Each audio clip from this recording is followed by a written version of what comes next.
আসসালামু আলাইকুম everyone friends. আমি এখন আমি ম্যাঙ্গো খাবো। ম্যাঙ্গো তো আমার খুব ফেভারেট। যাই হোক, এই যে দেখো ম্যাঙ্গো নিয়েছি। ফ্রিজে ছিল, খুব চিল। আমার ছোটোবেলা আমার আব্বু আমাদেরকে খুব ভদ্রতার সাথে ম্যাঙ্গো খাওয়াতো, আম খাওয়াতো। এইভাবে নিতে বলতে এভাবে নিবে, এইভাবে চামচ নিবে, দেখো এইভাবে করে, এইভাবে করে, এইভাবে বলে এইভাবে খাও।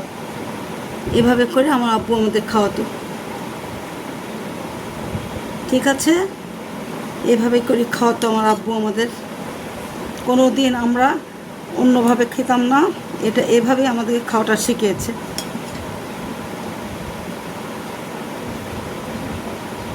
তাই আব্বু যা শিখিয়েছে আমাদেরকে, তাই এভাবে শিখেছি। কারণ আমার আব্বু একজন জার্নালিস্ট ছিলেন, এইটার সাংবাদিক সিরাজুল ইসলাম চৌধুরী, খুব নামি দামি মানুষ ছিলেন। আমার আব্বুকে সারা বাংলাদেশ চিনতেন, বাইরেও আমার আব্বুর নাম আছে। আমার আব্বু কবিতাও লিখতেন। আমাদের প্রেস ছিল।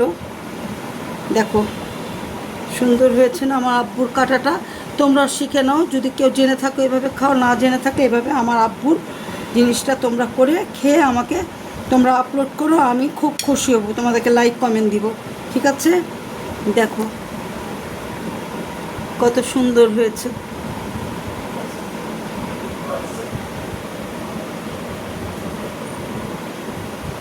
ঠিক আছে এভরিওয়ান ফ্রেন্ডস, এখন আমি খাবো। ভালো থেকো, দোয়া রইল। তোমরা এভাবে করে খাও, তোমাদের বাচ্চাদের শেখাও, যেমন আমার আব্বু আমাদের শিখিয়েছে ভাই বোনদের।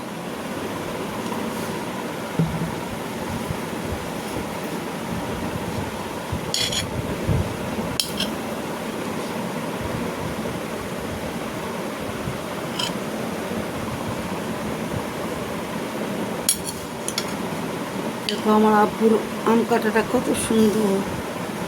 ঠিক আছে, ইনশাল্লাহ আবার একটা রেসিপি বা ব্লগিং নিয়ে চলে আসবো। ভালো থেকো, ফি আমানিল্লাহ।